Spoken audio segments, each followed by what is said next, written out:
Les acteurs du RGPD, épisode 2. La question que nous entendons le plus souvent en formation est « Mais concrètement, qui est le sous-traitant ?»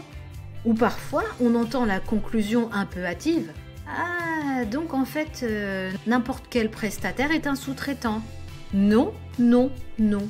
Tout prestataire, tout partenaire ou destinataire ne devient pas d'office sous-traitant. Un sous-traitant, selon le RGPD, est un acteur, personne physique ou morale, privée ou publique, qui traite des données pour votre compte. Le traitement de données mis en œuvre par un sous-traitant répond donc à vos besoins en tant que responsable du traitement. Voici un exemple.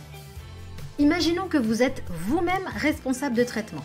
Vous n'avez pas les moyens techniques d'assurer l'hébergement de votre base de données RH, mais faites appel à un hébergeur qui peut s'en charger. Dans ce cas, l'hébergeur est sous-traitant. A l'inverse, vous transmettez des données de vos salariés à la mutuelle choisie. La mutuelle n'est pas un sous-traitant car elle mettra en œuvre ses propres opérations de traitement pour ses propres besoins et les besoins des salariés. Il s'agit d'un simple destinataire et à la fois d'un responsable du traitement à part entière.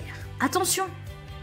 Lorsque vous faites appel à un sous-traitant, vous devez encadrer votre relation via une clause, un avenant ou une annexe qui préciseront les obligations de chaque acteur.